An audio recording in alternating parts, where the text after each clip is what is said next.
What's good, everybody? It's your boy Jarod and your girl Gabby. We are back, episode 47 of the Kicks and Shit Show.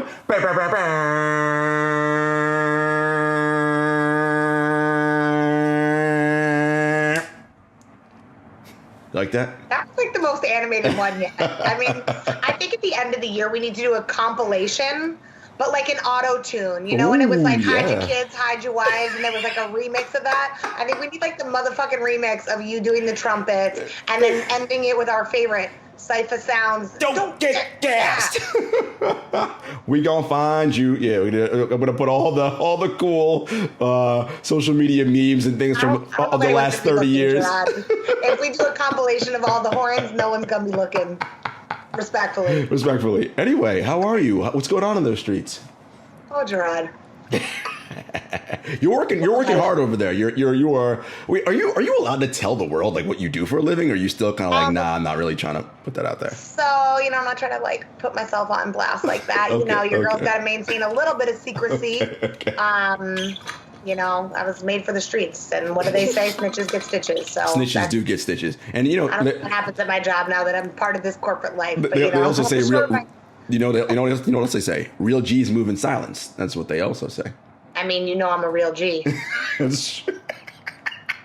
We're already off the rails. Gabolous, you know what I'm saying? Mm-hmm. Nope, nobody. Oh, yeah, I went there. That's what happens, Rod, when I have way too much coffee and not enough sleep. I mean, I think those... Oh, man. Shouts to Fab, man. Oh, that was nice. I like this shouting him out right there. Even though this was months ago. No, it was last year. Didn't happen last year? The Fab Jadakiss versus, was that end of last year or beginning of this year? I mean, it all blends the same. I call it like post-pandemic or like pre-corona. Like it was during the pandemic. I know that. Well, I mean, yes, because we're still in the pandemic. It was last year. Okay, no, it was last year. Like end of last year, though, right? Yeah, like it was end of last year. Anyway, that was. I mean, it was post Beanie Man. That's all I remember. It was after the Beanie Man versus, which was legendary. I was like, that's all of our COVID bodies on display with Beanie Man. Like that was like one of the best ones, by the way. So I don't see any shade. It was excellent. Versus, by the way, what a fantastic idea, and really, you get some fantastic moments, great memes from there. I remember, guys, when the Jadakiss Fab versus was happening, Gabby sending me like IG pics of like, oh, remember that time that I hung out with the Locks? Yeah, I'm the third member. I'm the kosher Locks. Absolutely. Happy Passover. Chag Sameach to all of our Jewish friends listening. All two of you. Thank you for tuning in. We appreciate y'all. Oh. And folks, yes, of course I know there are already three members of the Locks, but in that photo, only Jada and Styles were there. Sheik was not present, so Gabby was the third member of the Locks in that photo because she said she's the kosher Locks. The Grevlocks? No, I'm just kidding. No. All right, we're gonna stop right there. We're gonna drop that thing down, flip it in reverse. So, Jarod, how are you doing in these streets? You know, okay. It's weather's changing. It's Passover, Easter weeks, like this is the period that we're in right now, which means spring is trying to sprung. Spring is sprung. Whatever. Spring is trying to get here. It really ain't. I mean, it's trying. It's my favorite season, Jarod. You know what season that is? Bike short and ankle weight season. Just bike short season. All right, let's not get carried away. You know. You were so high on the ankle shorts, the ankle weights last year that come on, bring them back. Ankle weights are still a vibe, but you know what I mean. They have to be treated independently of each other. You know what I mean? Like you can wear ankle weights all winter long. You cannot wear bike shorts all winter long. Certainly not in these streets. Not with all the snow and the sub temperatures we were having this winter. Bike shorts would have not been appropriate at all. No, Mama gets cold. So you know, we just mentioned Passover and Easter. Gabby, some strange things have been happening in the sneaker world. Holy hell, Jarod. That's all I gotta say. You know what I mean? And honestly, I'm not even gonna say strange. All right, it's just things. So Lil Nas X, who you folks know, right? Music recording artist, superstar, released a pair of Nike custom shoes that apparently have human blood in the soles, right? And they're red, and everybody's like, oh my God, the satanic worship. And it's like, see, it actually was brilliant, because here's what I think this all is.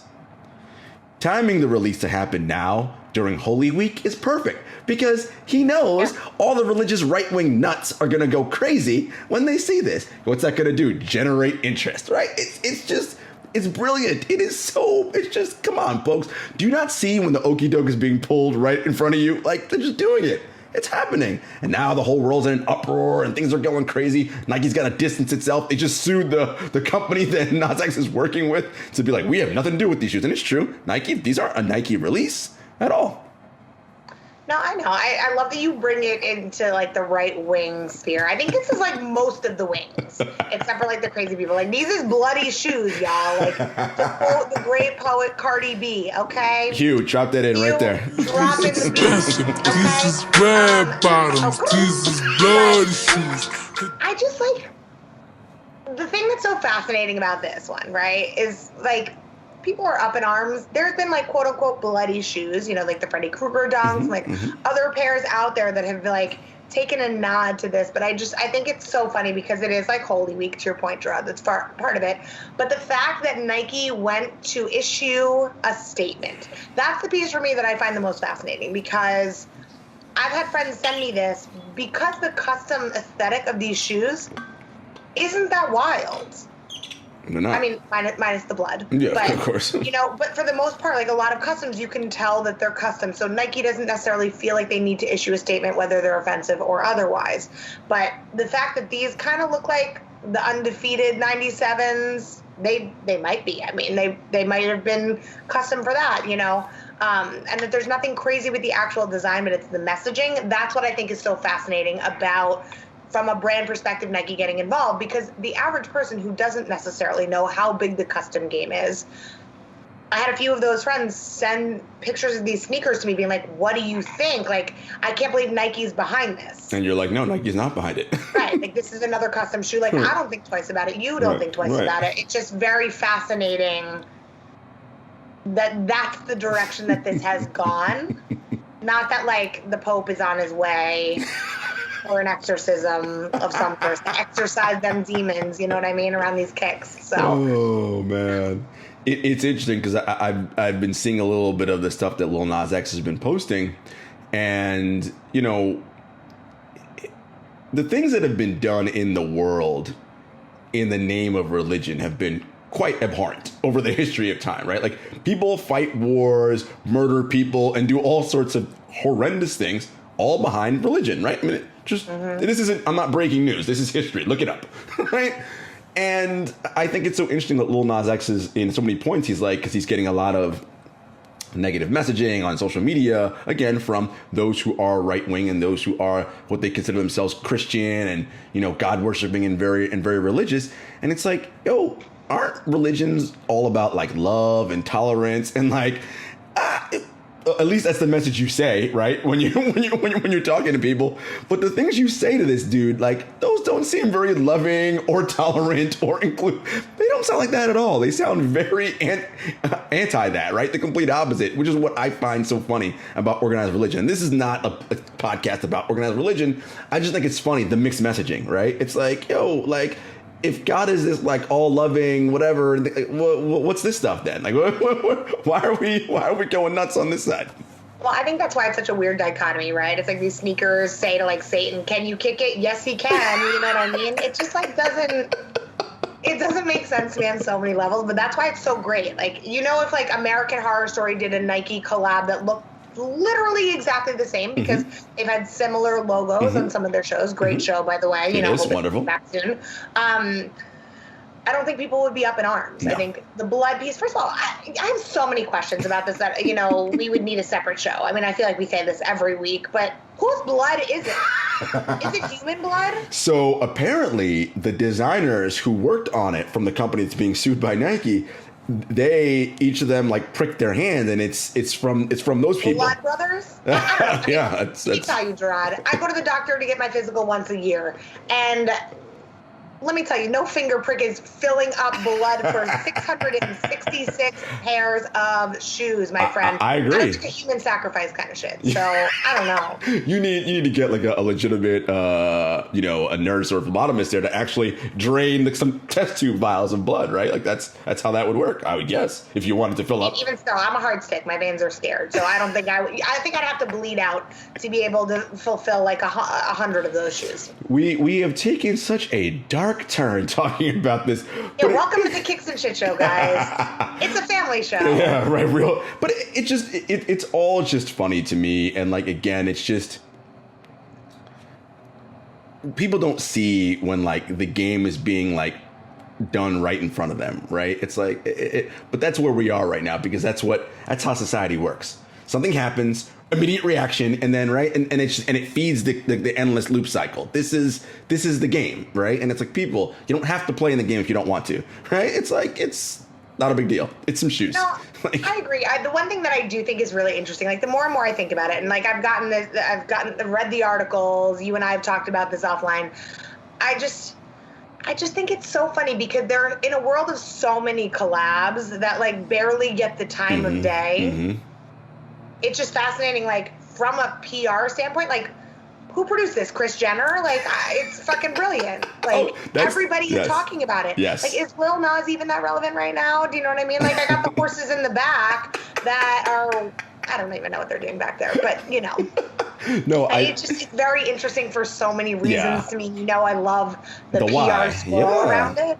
Right. I think again, Gabby, it's just let's say if this happened, I don't know, in the middle of like July, or I don't know that it's like that big of a deal. But again, I think the Holy Week component really was it's just a brilliant timing, because this is the most important week for people who identify themselves as Christians, right? Like you got Good Friday, right? You got Easter Sunday, you know, it's all coming up. It's brilliant to do that this week, because you know it's going to create a reaction from that grouping of people, right? And so, you know, again, kids, the game is the game, right? Like someone said it a million years ago. I don't know who to attribute it to, but no press is bad press, right? Like, or all press is good press, right? Like it's, once people are talking about you, that is ultimately what you want. Right? That's how you know you made it. Right. We all got raptured by this news story this week, Brad. Look at you dropping in rapture in there. I see what you did there. I see what you did there. I watched Dogma last week. It's a classic. So I watched Dogma last week. Oh, man. No, anyway, well, I'm sure we'll see more Nike, you know.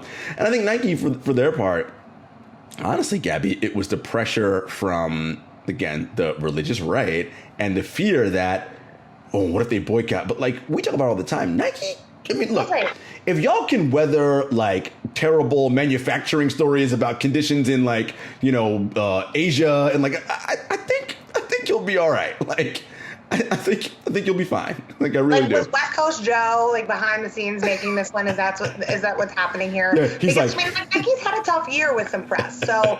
You know, I think they're like, get us as far away from this as possible. We have enough to deal with. We're trying to figure out our distribution channels. We're doing surprise drops on sneakers apps. So shouts to those who actually got lucky. Saw those today. And got their hands on some of those fire pairs. But yeah, I just think it's fascinating that Nike's like, nah, we out. We want nothing to do with this. Nope. Well, folks, that's all for our sort of like catch up in the news. But don't go away, because we have a very, very special guest coming up next. I mean, all our guests are special, and we know you love all of them. I think you guys are really going to enjoy this one, not just because it's a different perspective, and it's somebody who, you know, OG in the sneaker game. He's got connections to athletes, entertainers, you know, and he has a special little friend that he may or may not, you know, bring on the show. So you have to stay tuned. Is this a surprise that you've been talking about for like days, Jarod? Jarod keeps saying like, I have a surprise and dropping little hints everywhere. And I'm like, I mean, you guys know your girl's a child, so yes, she loves surprises. I don't do well with surprises. No, she's trying to figure them out. She keeps asking questions. I will say this. I know you are going to swoon, maybe strong, but I think it's going to touch and pull at your emotional heartstrings. So I'm looking forward to you seeing what our special guest is bringing. That's all I gotta say. I feel like I know where we're going with this, but I'm hyped for it, whether I'm correct or not. Rough Riders for life. Anyway, folks, stay tuned. We'll be back with our special guest. Peace. What's good, everybody? We are back, Gabby. We're not alone. We are joined by OG sneaker guy, marketer, DJ. Wait, and most important title that he is, that he doesn't even know I'm going to say this. Father to the most adorable French bulldog in the history of the world, Kai. Kai. Our guy, Wells P. What's up, Wells? What's up, guys? How you doing? Thanks for having me. Good. Thanks for joining us. Gabby, Wells's dog, Kai is like, I mean, first of all, Frenchies are like, I mean, they're so cute. And this dog is just like, oh my God. Puppy. Do you go to the gym real quick? Yeah. I was gonna say I have so many questions already. Okay, So I just can't I'll get 'em. like a principal dog. Listen. My head is swirling right now. I'm like, is it named after Cobra Kai? You know what I mean? Like this is now we're off the rails already. We're off the rails at the beginning of segment 2, guys. Listen, it's fine. It's all good. Listen, we're not just a sneaker show. I mean, yes, it's kicks, of course, that's in the title. But there's also an and shit, right? Like, there's other stuff. Only not dog shit, but you know, just Well, Kai's a puppy, so hopefully Kai might be getting some house trading, so Kai might be doing a little bit of MG. Hello, Kai. How's it going? A little wave. Full heart with the little wave. Is he named after Cobra Kai? No. So it's kind of hard to see because it's a little dark, but his eyes are blue. Yes. So in Hawaiian, it's Kai is for ocean, for like water. So that came to me when I saw him. I was like, he has blue eyes, and then Kai came to me. Oh my goodness! How old? I love him. How old is Kai? Kai will be 12 weeks on Thursday. So he's a puppy. Yeah, and he's learning all the rules. How are the rules going? So he's about 90% on house training, which is cool. He sleeps through the night already, which is great. We're working on the biting thing. Okay. Other than that, okay, so am I. So yeah. Other than that, he's good. He likes the camera. He's being a little shy right now, but. Dad, what are you doing? Dad, you didn't get me ready for this. You didn't tell me I was going to be on TV today, Dad. I'm not ready. I mean, if there was a sneaker closet like that behind me too, I would do exactly what he is doing. So I don't blame you, Kai. Yeah. Might be like his second time ever in here. Like, I was gonna say, I imagine you don't allow him in here for obvious reasons. No, you know, he's honest. He only likes shoelaces. He doesn't really like the whole shoe, but like, there's a lot of shoelaces in here, so I don't want to get him started with that because he's looking. He's like, those are anything bright colors. He's like, he's on it. Like, absolutely. I love it. Well, Kai, thank you for joining us. We appreciate it. See you later, buddy. All right. Okay, let me take him back downstairs. No problem.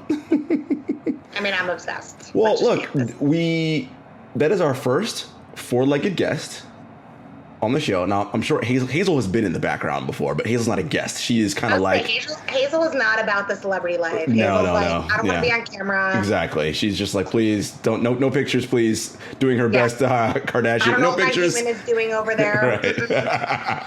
That is totally Hazel.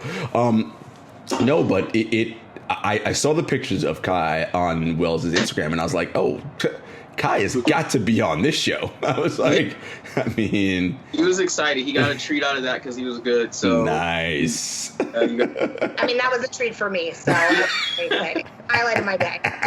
See, Gabby, kicks and shit, Joe. Let it never be said that we are not here to bring joy to everybody's life in whatever form we can. Dogs? Cool. We'll do that, too. Absolutely.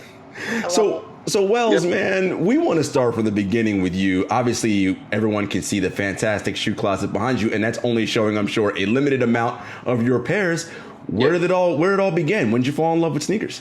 Probably in the 5th grade. Before that, the first pair of real cool shoes I got was Cement 4 Jordans when I was 7, and I remember begging my mom. I was like, I really want these. And this was back when Sears sold Jordan. Wow. And so we were there on a Sunday, and I was like, I really want these. And they were $30. And she's like, that is just too much to spend on the shoes you're gonna. But she got them for me. And so it kind of just started from there. And so I was into pretty much everything. And I want to say 5th grade, I got kind of serious with it of what I was kind of getting more into. I really liked the Barclays and the Jordans, and even the Grant Hill Filas were my shit in junior high school, and then from there it kind of just took off, man. I will say the great thing about my collection is that my shoe size peaked by the 7th grade. So I still have things from 20 something years ago I never had to get rid of. because I hit my size between then, so it was good. Yeah. Gabby, put the emojis up on the screen. You got the heart. I had to put the emojis like that. Yeah. It just looks weird if I do it, but that's amazing. I feel like that is in itself rare in sneaker culture, to be able to have those kicks. I mean, that's the biggest thing growing up, is that those kicks don't fit anymore for most of us. For sure. Yeah. By the time I started to be able to spend my allowance money on it, was fine. I was able to. I still got some of those shoes hanging around. Wells, you mentioned the CBs, the Charles Barkley shoes. I'm like tongue tied today. CBs, the Grant Hill Fila's. So you were a baller growing up. Yeah, I still play ball to this day. If you look at my Instagram, I just dropped a mixtape video today of our run on Sunday. So I mean, it's much different. But yeah, I've been playing ball since I was 5 years old, and that was the thing. It was seeing the kids who were a little bit older, and they had the cool sneakers, and I was like, I want to be like that, And so I always feel like I live with this quote from Deion Sanders of if you look good, you feel good. You feel good, you play good. And so I was like, at least if I'm not going to score, I'm at least look nice out there. So, yeah. That is 100%. I live by that motto, right? It's like the end result, whatever you're doing, performing, presenting, may and not end up being great, but at least I'm going to look good when I'm out there. Nice out there, yeah. You were talking about basketball. And you said your mom, when you were young, she's like, that's too much money to spend on a pair of sneakers that you're going to mess up. Classic mom, parent line. It's what they do. Yep. But were you that kid that was like, oh, let me get, when the East Bay catalog came, you'd be circling stuff and being and trying to Mom, and you're like in Christmas Story when he would put the thing inside the Life magazine in her copy. Yeah. Were you living little subtle hints around the house, just being oh, just curious? That East Bay came to the house, it was black marker on everything. The funny thing is, since we're in March Madness now, I remember going to her with, it wasn't even for sneakers, the East Bay, when they used to sell the full uniforms of sneakers. And I circled the Michigan, the Fab Five, the whole Fab Five, the Marcus Camby, everybody. And I was like, this is what, that East Bay. And then you take it to school, and then you come home and be and then the next thing you know, you got $1,500 worth of stuff that you're asking your parents for. It's show me some grades, you might get one thing for your birthday. And they had every color of everything. I think that's what it was for me, right? My parents would be like, you don't need 37 colors of the same Adidas three-stripe pants. No, you don't. I just need that was the thing. I feel like the East Bay for me was man, I remember when the Foamposite first hit it, and everybody was like, that's a $200 sneaker. And everybody was like, just nobody's going to get this. Nobody's going to get this. And one kid at school got it over Christmas break. And I've never been more envious of anything in my entire life, because everybody had the East Bay at school and was like, man, nobody's getting this or whatever. And then the kid came back with it. So, yeah, that was definitely take it to your parents and see what you can finesse out of it. Classic kid moves, right? Always try to finesse. I mean, that is what kids live by. And that's their thing. Yeah, show me some grades. Or one of my classic parent lines would be, you got a job? Yeah. You got $200 shoe money? How many dishes I got to do, Mom? I got you. You got this. Never enough chores to be able to make that up. Never.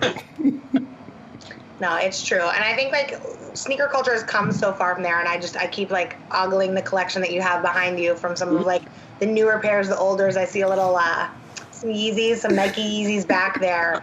And East Bay always had all the brands. Have you been a traditional Nike and Jordan head, or do you dabble? I see some Converse back there. I know that's under the Nike family. But. Yeah. I've been.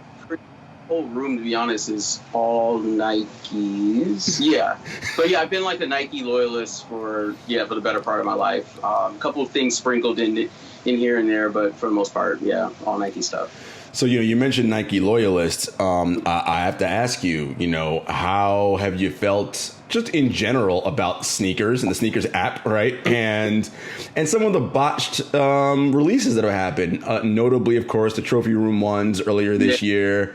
Of course, we know about the West Coast Joe story that got everybody all up in arms. Generally speaking, how are you feeling about Nike as a brand? As you said, you are a loyalist, and your relationship with them. Yeah, I think that everybody has the same issues with the sneakers app. I think if you say that you don't, you're lying. I've gotten to the point where I respect my peace, so I just deleted it from my phone. It's just not like, I just know what's going to happen with it. I think that definitely something needs to be done about, like, you know, the whole bot situation, the reseller situation. You know, just giving people more of a fair playing field. I do understand that no matter what Nike does, people aren't going to be happy. They could release 4 million pairs of trophy room ones, and 8 million people are going to be pissed that they didn't get it. So it's not really like that part. I think isn't the, you know, the upset part. Is more of just having the opportunity, right? You know, we all love shoes, and we all just love to have a fair chance to be able to get on in the morning, and at least know that, like, hey, maybe one of my friends got it, or maybe, but like when you see pictures of one person with 130 pairs, and you're like, okay. And I just, you know, kind of knowing a little bit about what's going on, I'm like, all right, that's like 15-20% of everything that was going to be on that app. So, you know, things like that definitely need to get taken care of. And I think that they're going to be, you know, as time goes on, they'll try to get this all under control. Yeah. It's funny because we talk about this a lot, about the brand loyalty for Nike on this show, and that it's almost like too big to fail.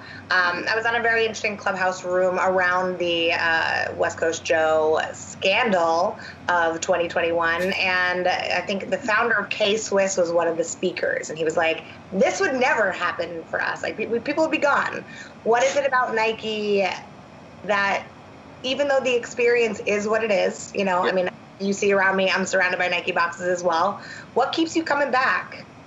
It's just, a lot of it is the lineage, right? A lot of it is not just based off of one exclusive pair of shoes, right? Like, every kind of shoe for me tells a story, and not all of them have to be super, you know, exclusive type shoes, right? Like, one of my first favorite Nike shoes was the Air Mission that Junior Seau used to wear. Nobody cares about those. So when they came back out, I was able to get like all the colors because nobody was really into them, right? So like things like that, knowing that, like, same thing, like a couple weeks ago, the Griffies came back out. People weren't really on them, right? They're just like, oh, nobody really. I'm just like, that was one of the greatest shoes of my childhood. I'm going to buy 2 pairs of them, right? So it's things like that. Like, you know, of course I want, you know, Jordan 1s. Of course I want, you know, Kobe's and all that stuff. But like, I get it. And I just, like I said, I respect my peace. And I just say, all right, you know what? If I really, really, really want this shoe, I'll just, you know, if I have to pay the extra or whatever, it's fine. It's cool. Like, I'm blessed to be able to do that if I need to. But yeah, I'm not really, you know, going to say like, I'm going to go switch and, you know, F Nike because they don't, like, nah, that doesn't make any sense to me. Like, yeah. I love that. No, I also love the fact that you're like, for my peace and sanity, I deleted the app. And I think that's the big thing that so many people like, but right now it's such like the in thing to do, right? To like post your L's on whatever social media feed. And I'm like, why are we celebrating misery? And, right. and Misery loves company, Jarod. It sure does. It sure does. But Wells, I loved your point about, because it's a point I always make. It's not that you expect to win. It's that you expect the process to be fair. That's all. And you know it's not because you see someone with, like, wait, well, this ain't fair. Homie's got 400 pairs of shoes in his room. Like that. Like, that's all. Yeah, it's like, that's just the thing. It's like just the process of it. Just when you log on at, you know, LA time at 8 o'clock, by 8 o'clock on Saturday morning, you look and you're like, oh, okay, this dude has 100 pairs of this shoe that everybody was trying to get. And now everybody's talking about how upset they are at Nike and at this person. And it's just like, look, at the end of the day, like, you're blessed to be able to buy these shoes, right? Mm-hmm. There's so many people who, especially in this last year, who can barely afford to keep their lights on, which are actually cheaper than a pair of these shoes. So there's so many bigger things to fry. And like, we have to just realize that we're like truly blessed to be in the position of that. And, you know, it's upsetting. But you control that, right? Like, you can just literally be like, delete. I don't even know what's happening. Oh, that's interesting. Okay, cool. You know, but you go on about your day versus making it, ruining your weekend or your weekday. perspective. I love it. that's really what we're talking about here. So let's move. Looking at the industry now, we had Jazzy Allen Lord on last week, and she is just a badass chick in this industry. We were talking about Tinker Hatfield and Kanye West, and there's a conversation about that on Twitter.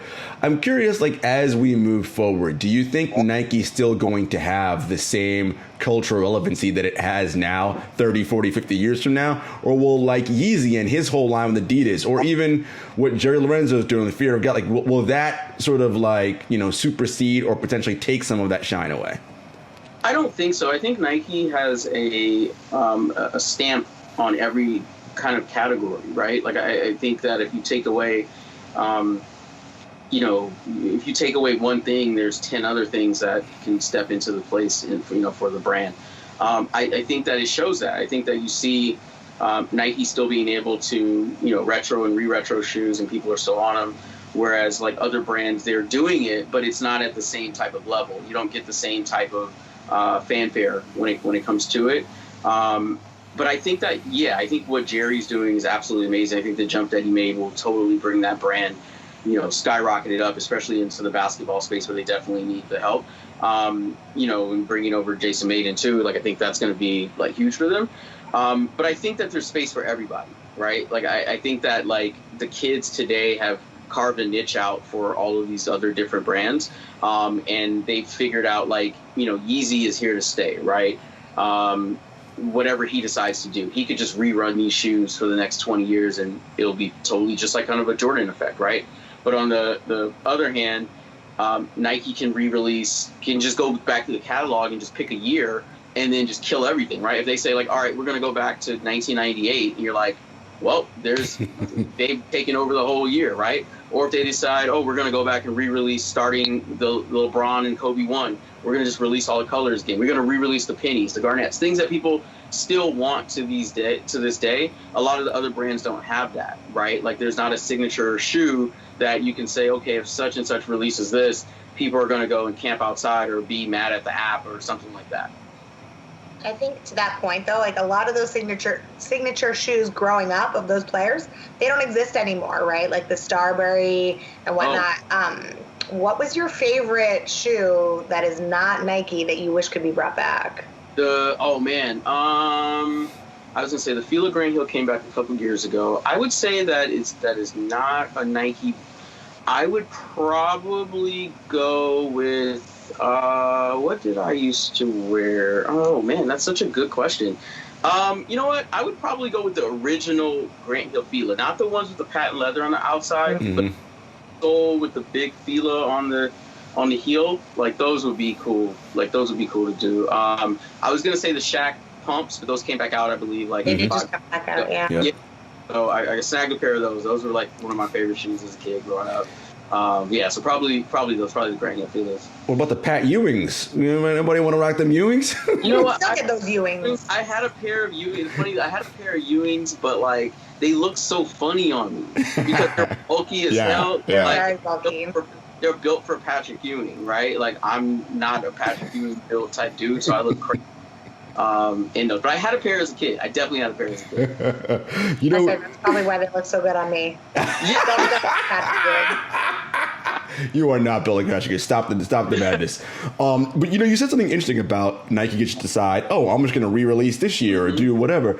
Do you think that is why Jordan Brand, aside from the Westbrook why nots, they haven't really done much in terms of when they sign an athlete, I'm going to give you a signature shoe. It's like, nah, let's just keep putting you in these Jordans and keep adding the year here. Yeah, because at the end of the day, people are going to go for what they've seen before, right? Like the Jordan basketball shoes perform absolutely well, right? But the concept of wearing a player-specific shoe when you know that there is a regular Jordan, people are going to choose the regular Jordan. Like Chris Paul has like 15 different versions of his shoe.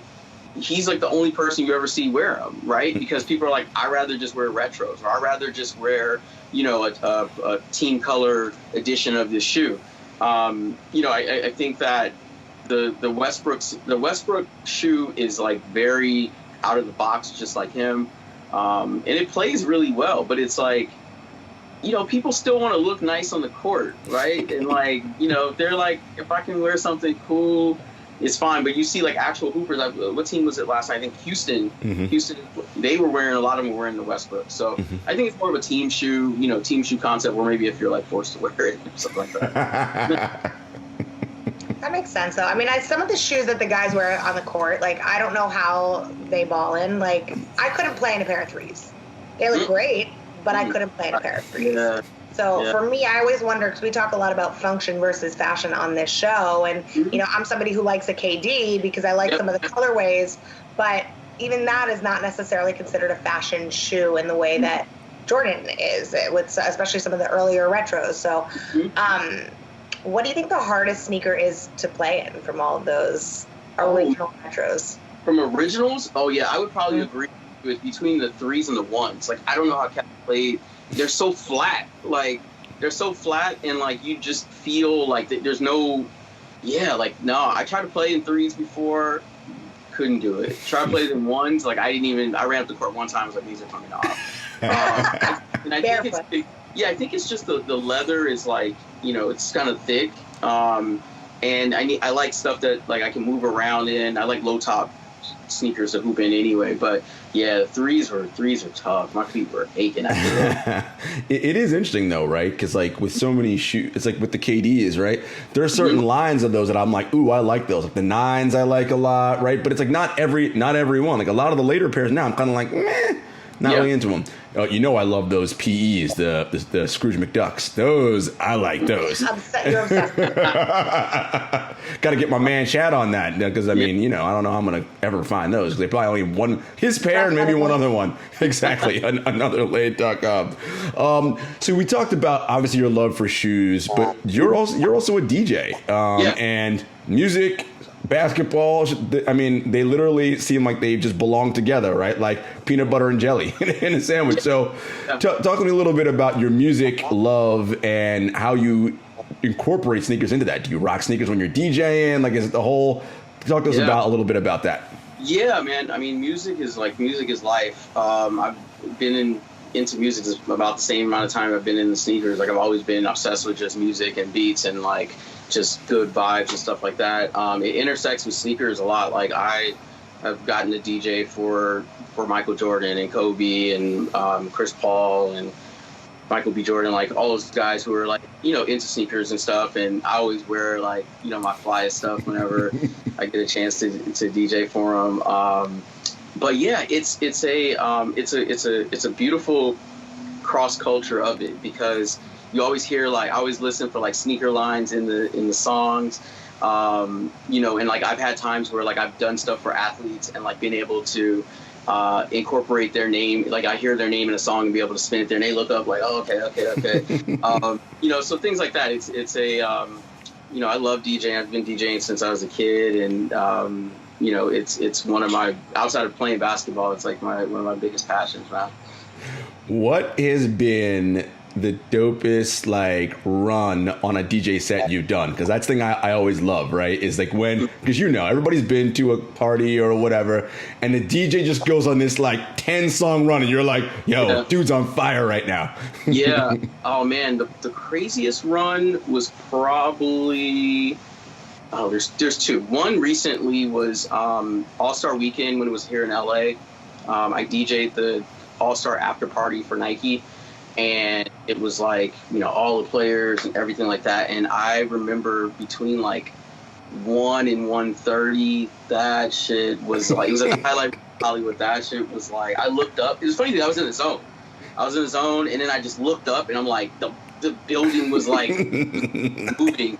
And Kyrie was at the table next to the booth, and he came up and was like, yo, you fucking killing it, bro. He was like, and I was like, okay, what you want to hear? And so he was like, yo, I need to get in my island bag. So I just went straight reggae for like 20, 30 minutes. And it was just it reminded me like, if you ever seen the Girls Them Sugar video by Beanie Man, it looked like, it looked like the walls were sweating and people were just vibing. I love it. I would say the coolest DJ moment for me would probably be I got to DJ in Dodger Stadium. Nice. Which crazy. Like, and I got to play Future's March Madness, and that definitely wasn't on my playlist, but I was like, I gotta play this. And just like, it's Dodger Stadium. I mean, come on now. But just seeing like the, like players bopping to everything, and that to me is just like, it's so rewarding. Yeah. Because you put in the work to try to like, make sure you have the best blends and just to, keep the stuff upbeat and everything. So seeing moments like that is always great. And it's also like you're also part observationalist, right? Because you got to peep the vibe of what everybody's doing when you're there. It's like you may come in with the idea of, all right, we're doing an all-star party. All right, I'm cool. I know all hip hop. But then you play like a certain genre. People are like, and you got to make that quick pivot. And you're like, all right, they're in this 90s groove right now. Yeah. Let me stay here for a while. On repeat. I'm kidding, but no, it's a curation of vibes. Yeah, I think it is. Yeah. I will say this: the hardest person the most intimidating person to DJ for was Kobe, because he was very like he was a music savant, and like he was very East Coast music heavy. So whenever we would do events, he would leave it to me of like, all right, you got to bring me out to some shit, and I'm like, all right, so like, what can I do, right? And so one of the last events I did with him, he's like, what you got? And I was like, all right, I got you.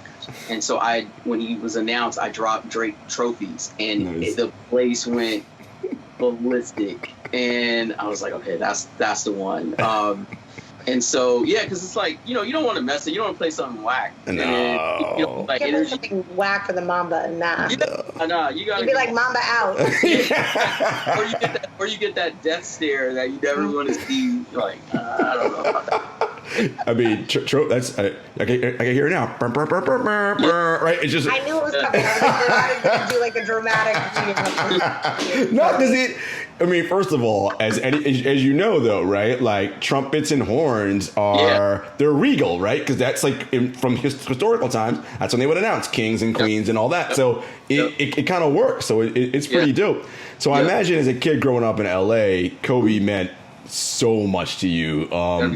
Like, so give us a little bit of that. Obviously, you give us a personal story, which is dope. And then, like, if you can, share, like, when you found out what happened, like, where were you and what was that experience like? Yeah, so, I mean, growing up, like, we're only, I think, 3 or 4 years apart in age. So, like, he was coming into the Lakers when I was, like, in freshman in high school. And so it was like, damn, this dude is, like, only a couple years older and he's playing for the Lakers. Like, that's a dream, right? And then just being able to like see his whole career, and just not even just about basketball, like what he meant for the city, and just the joy of like, we would win championships, and it's like the city would just go crazy. And like, he was like, I got to see Magic play as a kid, but like this was different. Like I was more going into adulthood where, like, even Laker tickets were expensive when I was a kid, but like they're, more expensive as an adult. But like I was like scrounging my change, like I got to go see Kobe play, and being able to see him win championship. I got to go to his last game. Like that was sports wise the craziest thing I've ever seen in my entire life. Like I still get goosebumps thinking about it. And then you would ask like his passing. I was literally on a basketball court. I was on a basketball court. We were literally checking the ball up to start the game, and some dudes who had just finished the game before was like, yo, Kobe just died. And we're just like, what, man? It's a rumor, and by the time our game was done, we looked up and there's a TV above the court, and it was like, showed the news and everything. And I got back to my phone, and it was the most surreal, depressing day that I can say, because one, it was more of, I have friends who work for him, so my first thought was who was on the helicopter with him. And of course, the first thing you do is pick up your phone, start calling, and nobody's picking up their phone, so you're just like, what the fuck, like everything like that. But it was, I don't know if the city will ever get over that. I think that just the way that everything's happened in the last year, from his passing to, going to his funeral at Staples, was like, it was weird. I will just say that. Like, I saw so many amazing moments from that man in that building, and then to say like this is the finality of his life just was weird. And then to go from there to COVID and everything shut down, and then the Lakers championship and Kobe's not here to see it. It's just things that don't make any sense. But, all we can do is just, live with the memories that he gave us, and continue on that mentality of just like getting shit done. And, that's kind of how I operate on a daily basis. I have so many reminders of him like around the house, so it's just every time I'm feeling like I don't feel like doing it, I see it's like a poster here or like a painting I have over here and stuff like that. So yeah, man, it's a tough one, but day by day it gets better. It's so interesting because Kobe in so many ways, even though, right, like he's a Philly guy, right, yeah, and then spent time in Italy, like he means something to LA that he doesn't mean to any other part of the world, right? And it's just so, and that includes like China, all these places where like billions of people love Kobe. It's just like LA is this special thing, and it's so interesting because I think so much of everything that happens is timing, right?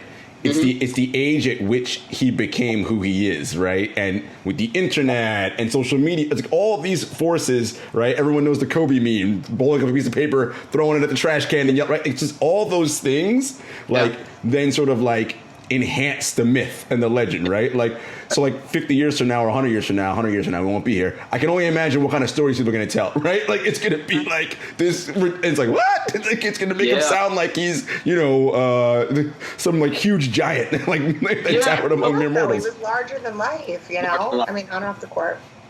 Yeah, I mean, like, here in LA, like, there's a very small Mount Rushmore of figures, right? And Kobe's at the top of it. And it's Kobe, it's Magic, and whoever is really good for the Dodgers at that time. Right.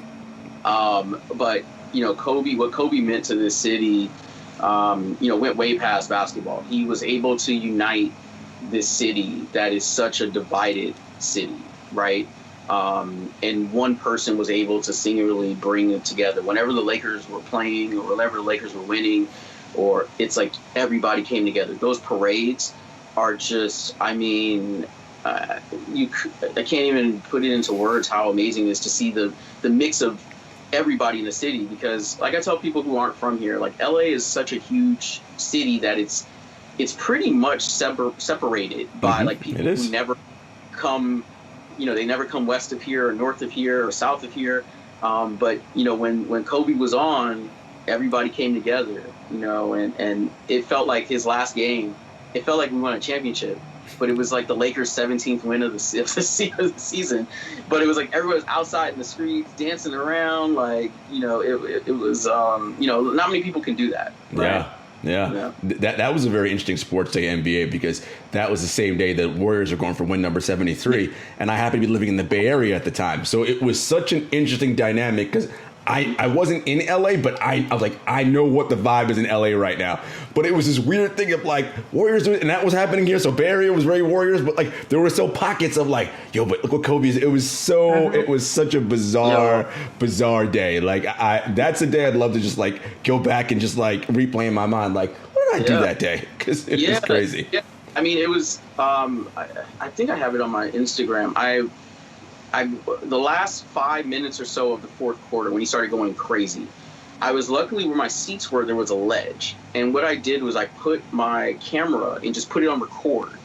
And it recorded the last 5 minutes of the game with like no touch. It was just, you see the Staples Center just go crazy. And I watch that shit all the time because it's like, I was there. And like to feel that energy of like when he hit like 55, you start hitting these crazy threes. It's like, this is it. This is the last time we're going to see this dude play. And this is the performance that we get, all while knowing that the Warriors were going to tie the Bulls or beat the Bulls record. And the Lakers were must see because they were about to win their 17th game of the year. It was a wild sports day. Man, Wells, we could talk about this stuff for a million hours, but we don't have a million hours. Folks, stay tuned because coming up next is America's favorite segment, Shoe and Tell, presented by Another Lane, the premier digital marketplace for dope kicks. Don't go away. What's good, everybody? We're back, and you know what time it is. America's favorite segment, Shoe and Tell, presented by Another Lane. Listen, Y'all know that it's the premier digital marketplace for dope kicks. You know that. You know that Adina and Chad, husband and wife duo, they run that shit. You already know that. You know about the verified way in which you can get on their platform, the community, the content, looking for those exclusive pairs of sneakers. So the question I have for you people out there, why are you not on anotherlane.com right now? Get there. Level up. Mm-hmm. Seriously. All right, Wells, this is your show, my man. Take over. All right. Let's see. Where do we want to go with it? All right. So you said to show some heaters, right? Heaters. Let's take it back to let's go here, right? Mm-hmm. I think kind of the first shoe people started going about. I was lucky enough to not have to go through stress for those, so that was good. I like that's the first pair you grabbed too, because out of all of the beautiful shoes there, that was the one that Jarod goes, look at those foams, and I was like, there's so much to look at, Jarod. Well, I gotta start. That was the first pair. Yeah, I wanted to start it off a little light, so before we get to, into that. These here, the Atmos Air Max 1s, I have like a really cool story about them. So a buddy of mine was I struck out on getting these starting back in 2007, and luckily, a buddy of mine happened to be in Japan when they dropped for Air Max Day a couple years ago, and these happened to be the last ones at Atmos, which were in my size, and he flew to LA with them because he didn't trust shipping them. Hell no. And delivering them to me. So those are cool story there. I love that. Let's see. These are cool. These are the new name coming out. Market Converses with a cool little twist to them. Oh, Wells P, we see you. Those are cool. I love it. You're like, new name coming out because we don't want to say the old name. Press release has been issued. Mm-hmm. Yeah. These are cool. Watch the Throne. Oh. LeBron 9s. Mm-hmm. Best tour ever. Good tour. Do you keep the boxes when you have a setup like this? No, because there's really not space for that. Like there's space for the shoes not to win. These are cool. So I'm really into women's basketball, and these were a special KL Kobe. Yeah. Kobe 10. Yeah. Done for the WNBA All-Star game. So another good reason of your foot stopping to grow, you can fit shoes when they kind of fall into your lap. Let's see. What does that one have a cool story? Oh, these are secrets. Oh. I mean, I love those. I mean, you're a Knicks fan, so you can kind of put two together on those. You said these are secrets. Size 7, right? Size 7, right? No, I wish. I would send them. I mean, same. This is one of my favorite shoes. LeBron 2, St. Vincent St. Mary edition. One of my faves. Like, they're just a silhouette of the shoe. I love the homage to the roots, back to St. Vincent St. Mary. That's always nice. Yep. Let's see. What haven't I showed you? Oh, yeah. So they're playing tonight. Kobe 5, USC. Mm-hmm. Go Trojans. Fight on. All right, give you two more. Fragment Jordan 1s. My favorite collab. Were a great birthday gift from a friend of mine. It was like, hey, do you like these? And I'm like, yeah, absolutely. Do you like these? Absolutely. Then those. Oh, yeah, these are another one of my faves too. Fear of God. Yeah. Yellow. And the yellow too. I like that. Yeah, these are like, you wear these out and it's like everybody's like, what the hell are those movies? And then so for my last one.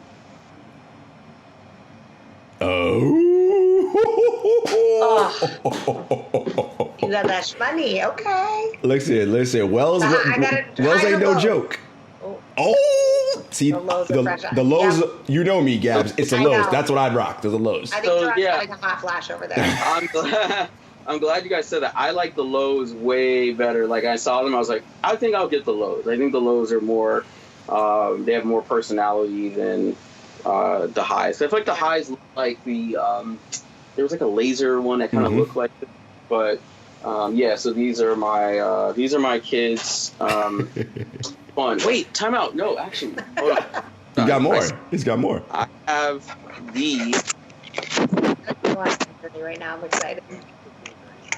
So let me flip this around. I mean, I like that Wells said, you know, which one should I get? And I'm like, I'm getting a second mortgage on my house before I get a pair of those. These are my kids' college funds. Whoa. These are a pair of Jordan Band 1s signed by MJ. The legend. He said my kids' college fund. Yep, that sounds about right. That sounds about right. That's the kids' college fund. So yeah, those are my Grails. Woo! Wells, man, that was one of those things. He kind of like what I loved about this one, Gabby, is like because we have all different kinds of show and tell, right? People bring out like because they're in different rooms in their house, whatever. They come out, all right, here are my 5, whatever. My man just went to his wall like a library, like, these are nice. Those are nice. Like, I love that. And the crescendo on that one. I'm like, and now I feel like I own no sneakers. I'm like, this is all trash behind me. But that's what we love here, though, right? It's all different levels and styles and types of collectors, right? And I know Wells would agree with this. It isn't necessarily about how many pairs of shoes you own, right? That doesn't make you like whatever number one collector. It's about what these things mean to you, right? And you know, the whole fit, like when you're putting your outfit together, like it's about that, right? Because you're like a walking piece of art, right? When you put the whole head to toe together. So he's got some choices there when he's deciding, all right, I'm a canvas today. What am I feeling like? yeah, no, that's the thing. I'm like all about like making sure the fit matches the shoes, and then you know, just like I said, all of them kind of have a story, and I just love them. They're like, you know, they're like my kids. So. You know, I mean, they do get out of hand. I do need to clean up the sneaker room. But yeah, no, I love kicks. And as long as we keep Kai out of there, so there's no problems. Yeah, Kai is definitely banned from. So he's old enough to realize the investment. Folks, that was Kai's got his own room. Folks, that was Shoe and Tell, presented by Another Lane, the premier digital marketplace for dope kicks. Seriously, make sure you head over there and check it out, anotherlane.com. And that was another fantastic episode of the Kicks and Shit Show. Wells, we appreciate you, man. Tell the people where they can find you. Yeah, appreciate you guys having me. You can find me on all social media at Wells_P. Very simple. Listen, and if you got that kind of funds, hire my man to be your DJ. You know, I mean, listen, he DJs for like important people, so I mean, you know, you gotta like make sure your bread is correct when you come talk to him. Yeah. Send over the budget, we'll talk. I like it. I love it, folks. You know where to find us as always. We are part of the Count the Dinks family, so you can find us on the Bomb Podcast feed. Hey, the Bomb Podcast feed has got dope shows. You got It's Crazy Sexy Cool with the ladies from Las Vegas on there. You got the original OG Bomb Show with Waz, Jerv, Amin, Trey, all the guys, right? You got Woke Bros. You got Growing Up the Same. You got the Rap Name Podcast. Listen, Bomb Podcast feed. We're so happy to be a part of that family. Check us out. And, of course, we're at Kicks and Shit Show on all social media platforms. Subscribe to that YouTube channel. And until next time, peace.